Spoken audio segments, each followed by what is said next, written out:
აჭარაში ფერმერებისთვის სასათბურე რეკონსტრუქციების დარიგება მიმდინარეობს რეგიონის 5-ვე მუნიციპალიტეტსა და ბათუმში მცხოვრებ პირებს 50 კვადრატული მეტრის კონსტრუქცია მიზნობრივი პროგრამის ფარგლებში თანადაფინანსების პრინციპით გადაეცემა. ადგილობრივების ღირებულების 30%-ის გადახდა მოუწევს, რაც ერთ სათბურზე 582 ლარს შეადგენს. კონსტრუქციას აღნიშნული თანხის ბანკში გადახდისა და ქვითრის წარდგენის შემდეგ მიიღებს დაინტერესებულმა პირებმა მუნიციპალიტეტების განცხადებით უნდა მიმართონ. სოფლის მეურნეობის მინისტრის მოადგილის განცხადებით სასათბურე კონსტრუქციაზე მოთხოვნა დიდია, თუმცა რაოდენობა შეზღუდულია. სულიკო ბერიძის განცხადებით პროგრამა მომავალშიც გაგრძელდება. პროგრამის ფარგლებში ტენდერში გამარჯვებულმა კომპანიამ აგროინვესტმა 100 ერთეული სასათბურე კონსტრუქცია შეიძინა, რისთვისაც ბიუჯეტიდან 200,000 ლარი გამოიყო.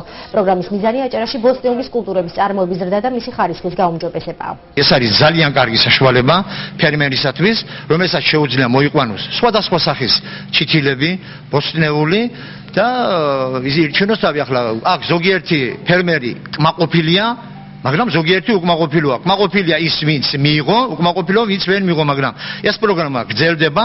მომავალში შეიძლება რომ განცხადება დაწეროს და შეუძლია რომ მომავალშიც ასეთი სასათბურე კონსტრუქცია მიიღოს იმ ფერმერმაც, რომელმაც მაგალითად წელს ვერ მიიღო. მე როგორც საკარმიდამო ნაკვეთის მქონე პირი და დაინტერესებული რომ სოფლის მეურნეობა განმავითარო, დროულად მიმართე რაიონის გამგებლობას განცხადებით, რომ გამოიყოთ ჩემთვის თაღოვანი სასათბურე კომპლექტი.